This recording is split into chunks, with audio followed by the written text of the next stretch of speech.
The steady hum of traffic along a quiet suburban street was broken by the sharp wail of a police siren.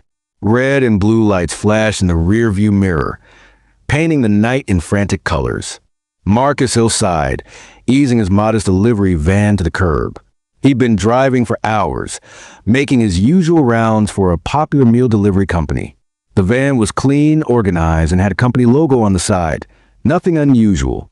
But Marcus had been stopped like this before. Too many times.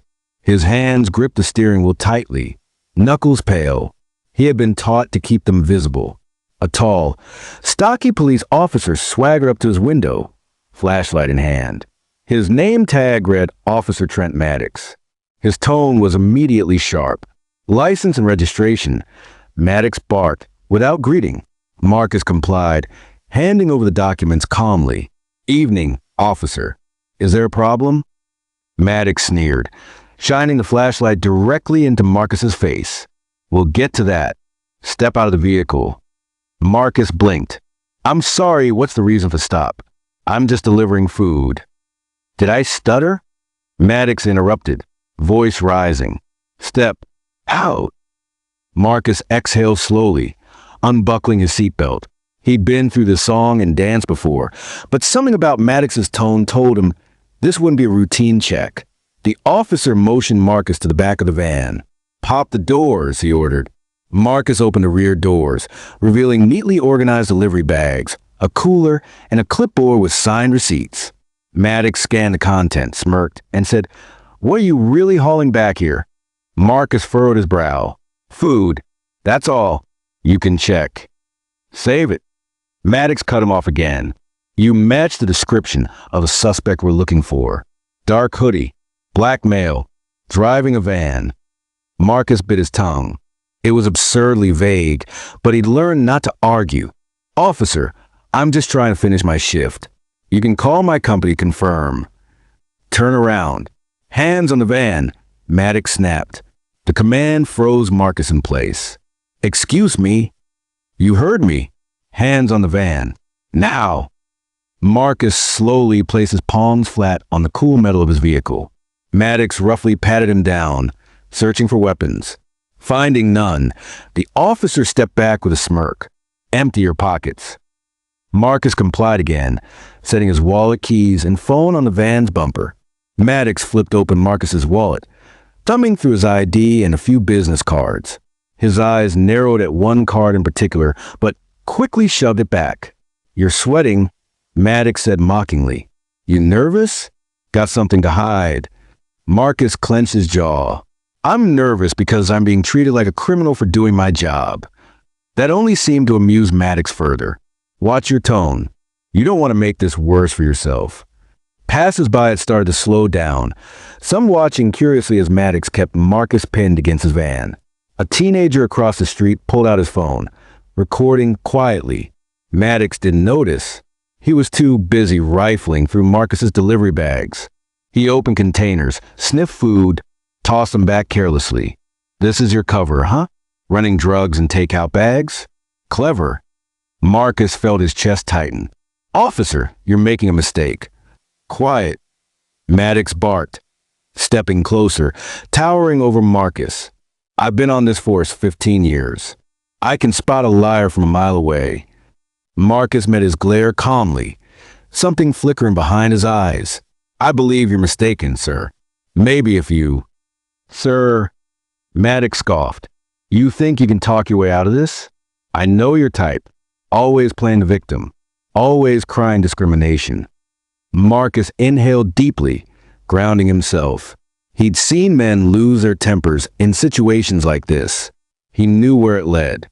Just then, Maddox's radio crackled. "Unit 54, status check." A dispatcher asked. "Busy?" Maddox growled into his mic, eyes still locked on Marcus. "Got a suspicious vehicle here." The dispatcher hesitated. "Do you need backup?" "Negative," Maddox said sharply, ending the transmission. He stepped closer to Marcus, lowering his voice. "You think your fancy attitude is going to save you? Not tonight." Marcus's phone buzzed on the bumper. Maddox snatched it up, glancing at the screen. It was a text from HQ Dispatch. Maddox frowned. What's this? You and some gang or something? Marcus finally spoke with measured patience. That's my company's delivery dispatch. You can call them. They track every driver in real time. But Maddox wasn't interested. He pocketed Marcus's phone. Spread your legs, Maddox ordered, preparing to cuff him. Marcus froze. Am I under arrest? You are now, Maddox sneered. The teenager filming across the street zoomed in as Maddox reached for his cuffs. Marcus's hands twitched slightly, not out of fear but calculation. His mind was racing. He had hoped it wouldn't come to this, but Maddox was crossing a line. Officer, Marcus said quietly, I strongly advise you to reconsider. Maddox laughed harshly. Reconsider? Who do you think you are? Marcus's calm demeanor only seemed to irritate him more. You got something to say? Say it now, tough guy, before I haul you in. Marcus turned his head slightly, meeting Maddox's gaze with a level stare. You're making a career-ending mistake. The words hung in the air. Maddox blinked, momentarily thrown off. What did you just say? Marcus didn't answer. Instead, he nodded toward his wallet. Look again. Back pocket. The black leather card. Maddox scoffed but pulled out the slim black card from Marcus's wallet. He read the gold lettering under his breath. His face paled slightly. Internal affairs? Marcus's voice was calm, almost too calm. Yes, Marcus Hill, senior investigator. Internal Affairs Division. Maddox blinked again, as if trying to process the words. You're lying. Marcus tilted his head. Call the number on the back of the card. Verify it. Go ahead. For the first time all night, Maddox hesitated. His grip on the cuffs loosened. The tension in the air was electric. The teenager's camera shook slightly as he whispered, Oh, this is about to get crazy. Maddox glanced around nervously. Passers-by were openly staring now. Another driver had slowed to watch. Marcus remained composed. I warned you, he said softly. But now this is going on record. Maddox swallowed hard. His authority, once ironclad, felt like it was slipping through his fingers. Turn around, Marcus said suddenly, his voice sharp. What? Maddox barked, but his voice cracked. Turn around, Marcus repeated, louder this time. The shift in tone startled Maddox. Marcus wasn't pleading anymore. He was commanding. The teenager filming whispered to himself, No way, this dude's a cop? Maddox's face flushed red. He stammered, Why you think you can? Marcus cut him off with a calm but firm tone. I'm done talking. The tension skyrockets as Marcus reveals more about his position in internal affairs, flipping the power dynamic. Maddox's career, reputation, and freedom are subtly on the line, but will he back down or double down and make things worse? The street felt eerily still, like the world had paused to watch the scene unfold. Officer Maddox's face was flushed red, his hand tightening nervously on the cuffs. For a moment, neither man moved. Marcus Hill stood calmly, his posture steady, eyes unwavering. He wasn't just a delivery driver anymore. He was internal affairs, the one division every cop feared. Turn. Around. Marcus repeated, his voice even but commanding. Maddox's jaw clenched. His instinct screamed to push back, to reassert control. He was a veteran cop. He'd stopped hundreds of drivers. He wasn't used to anyone telling him what to do. But something in Marcus's tone made his chest tighten. Don't play games with me, Maddox growled, though his voice cracked slightly. Marcus took a single step forward. The tension in his shoulders, the precise way he moved, it wasn't just confidence. It was training. Maddox felt it. You're being recorded, Marcus said quietly, nodding toward the teenager across the street. The kid's phone was aimed right at them. Other neighbors had come outside, phones in hand, whispering. Every second of this stop is on camera, Marcus continued. You know what happens when footage like this hits the department review board, don't you, Officer Maddox? The officer froze. Hearing his own name from Marcus's mouth sent a chill down his spine. Why you ran my plates? Maddox stammered. That's how you know my name. Marcus raised an eyebrow. I didn't have to. I read your badge number when you walked up to my van. Want me to recite it back to you? The silence between them was deafening. Maddox glanced at the gathering crowd. A voice from across the street shouted, "Yo, let him go, man." Another chimed in, "We're filming everything." Maddox's breathing quickened. The situation was spiraling fast. Suddenly, the distant sound of sirens cut through the air again. Maddox grabbed his radio, barking, "Unit 54 requesting backup. Possible hostile suspect." Marcus smirked faintly. "You just made another mistake." Within minutes, 2 additional patrol cars pulled up, lights flashing. Officers stepped out cautiously, hands hovering near their holsters. One of them, Officer Green, a younger cop, approached Maddox. "What's going on, Maddox?" Green asked, glancing at Marcus. "This guy's acting suspicious," Maddox said quickly, his voice shaky. "Won't comply." Marcus folded his arms, his calm demeanor stark against Maddox's panic. "Suspicious? That's one word for it. Or maybe you're trying to cover up a bad stop." The younger officer hesitated, looking between them. "Sir, do you have ID?" Marcus gestured toward Maddox's hand, where his wallet still rested.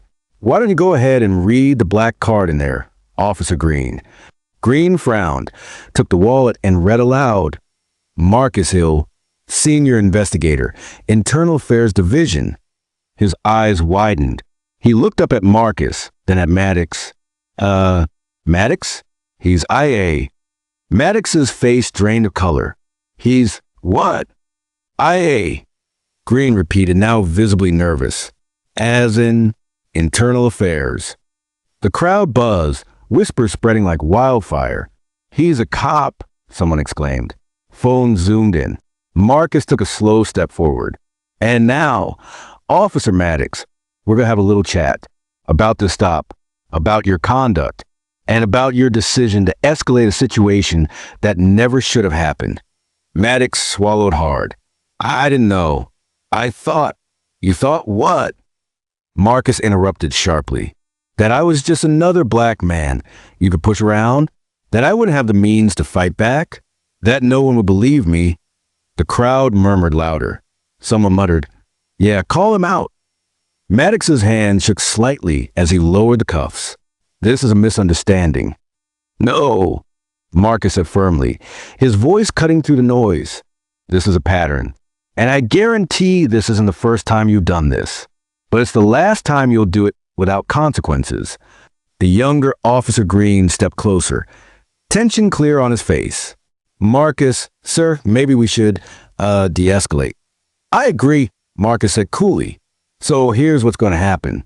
You're going to step back, Officer Maddox, and you're going to let me make a phone call to your watch commander." Maddox stiffened. "You don't need to." "Now." The authority in Marcus's voice left no room for argument. Maddox took a step back, his face pale, his hands trembling slightly. Marcus calmly retrieved his phone from the bumper, scrolling to a number labeled Chief Investigator Lawson. He placed the call, holding it to his ear. "Lawson, Marcus Hill," he said as soon as the call connected. "Yes, I'm on Birchwood Avenue, pulled over by Officer Trent Maddox. He escalated the stop, attempted to detain me without cause, and is currently surrounded by witnesses and cameras. I need a supervisor on scene. Immediately." Maddox's heart pounded as Marcus hung up. "Help is on the way," Marcus said calmly, slipping the phone back into his pocket. "And not the kind you're expecting."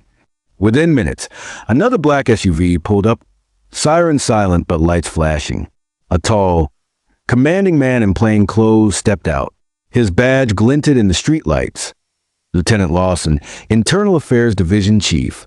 The entire street went quiet. The authority radiating from Lawson was unmistakable. "Marcus," Lawson said, striding over. "You all right?" Marcus nodded.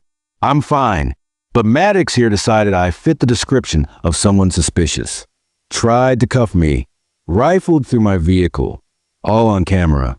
Lawson turned his steely gaze to Maddox, who looked like he might collapse.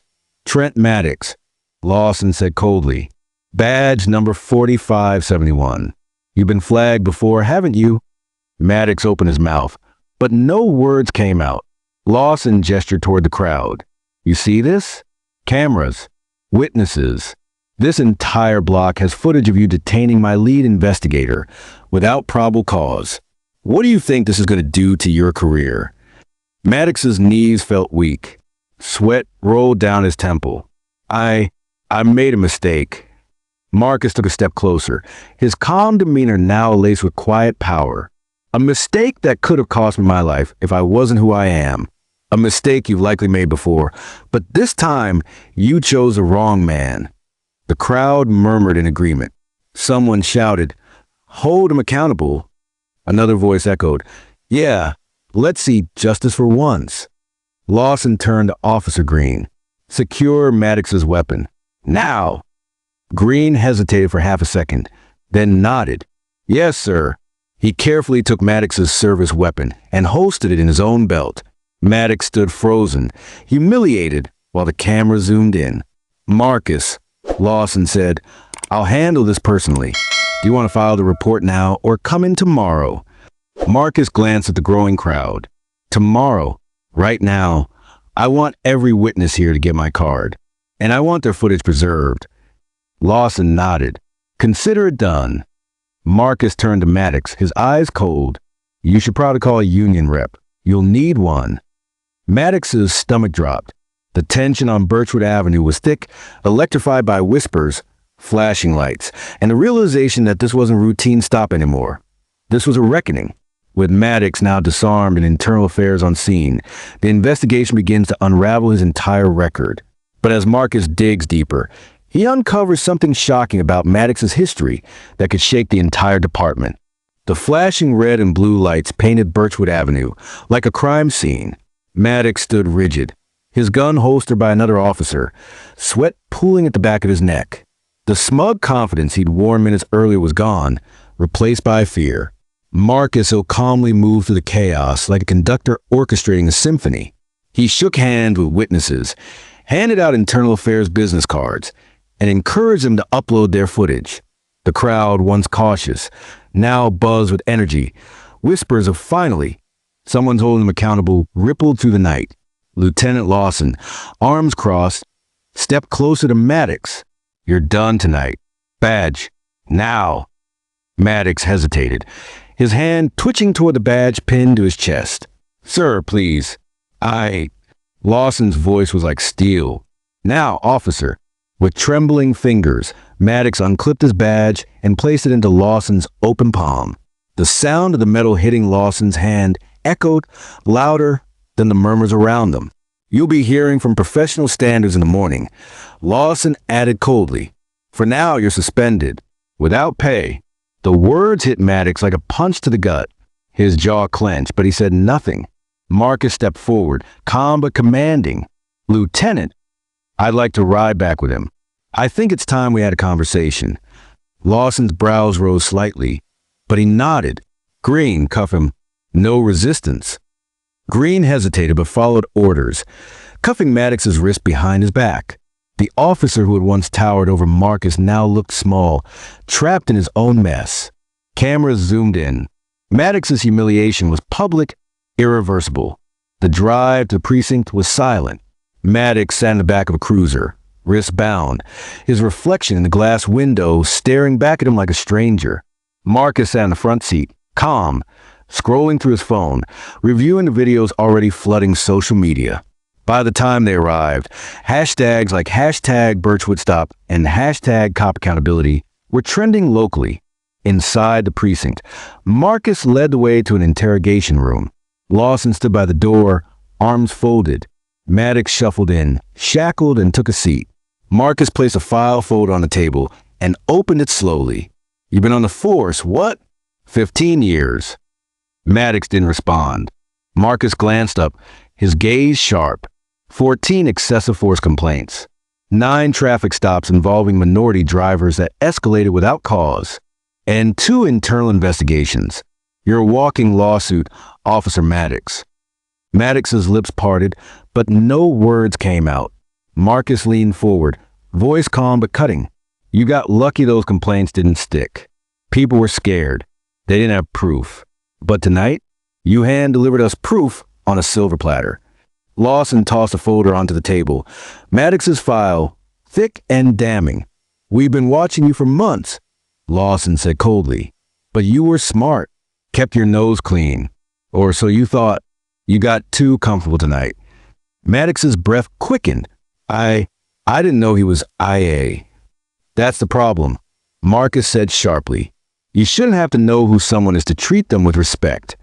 The silence was suffocating. Maddox shifted in his chair, sweat glistening on his forehead. Marcus pressed a button, and a flat screen on the wall flickered to life. The teen's footage played, every second of the stop captured in crystal clarity. Maddox's aggressive tone, Marcus's calm demeanor, the crowd's reaction. The video had already amassed thousands of views. Comments scrolled live across the screen. "This cop needs to be fired." Glad someone finally stood up to them. "He's IA? Oh, this is about to be good." Maddox's face crumpled. "Please, I have a family." Marcus leaned back, folding his arms. "So, did every person you harassed and intimidated over the years, did that stop you from treating them like criminals? Did you care about their families?" Lawson's phone buzzed. He glanced at the screen, then handed it to Marcus. "Press wants a statement." Marcus shook his head. "Not yet. Let's finish this first." He turned back to Maddox. "You have one shot to come clean. Your record is a mess, but I want to know everything. Every partner who covered for you, every stop you didn't log, every time you went too far." Maddox's breathing was ragged. He looked at Marcus, searching for mercy, but found none. You don't get it," Maddox said hoarsely. "This department, it's not just me. They protect their own. If I talk, I'm done." Marcus's expression hardened. "You're already done. The only choice you have now is whether you go down alone or take every corrupt cop with you." Maddox stared at the table. The weight of years of misconduct crushed him. Slowly, tears welled in his eyes. I'll talk." Lawson exchanged a look with Marcus. This was bigger than they thought. Over the next week, Maddox's testimony unraveled a network of misconduct in the department. Traffic stops that turned violent, complaints buried by higher-ups, officers who falsified reports to cover for one another. The Birchwood stop became a symbol, not just of one man's abuse of power, but of systemic rot. Marcus worked tirelessly, compiling evidence, interviewing victims, and building cases. The footage from that night was replayed on news channels, sparking outrage and calls for reform. Officer Trent Maddox was charged with falsifying reports, harassment, and abuse of authority. Several of his former partners were suspended pending investigation. 1 week later, Marcus stood at a podium outside City Hall, cameras flashing. Reporters crowded around. "Last week," Marcus began, voice steady, "I was pulled over without cause. I was humiliated, accused, and nearly arrested while doing my job. But this isn't about me. It's about every person who has been treated unfairly but didn't have a badge to protect them. It's about every driver who didn't get justice because their word wasn't enough." He paused, letting his words sink in. "We are launching a department-wide audit of every complaint, every case, every officer who thought their badge made them untouchable. This stops now." The crowd erupted in applause. Headlines later called it the Birchwood Reckoning. Maddox's final reckoning. Maddox sat alone in a holding cell, staring at the wall. The arrogance that once defined him had crumbled. The same system he had abused now held him accountable. He had betrayed his badge, and it cost him everything. Marcus visited the holding cell one last time. Maddox looked up, eyes hollow. "You ruined me." Marcus shook his head. "No, Maddox, you ruined yourself. I just made sure everyone saw it." Maddox lowered his gaze. That night, Marcus walked home, the city lights reflecting off wet pavement. He passed by families on porches, neighbors chatting, and people who smiled at him with gratitude. For once, they felt heard.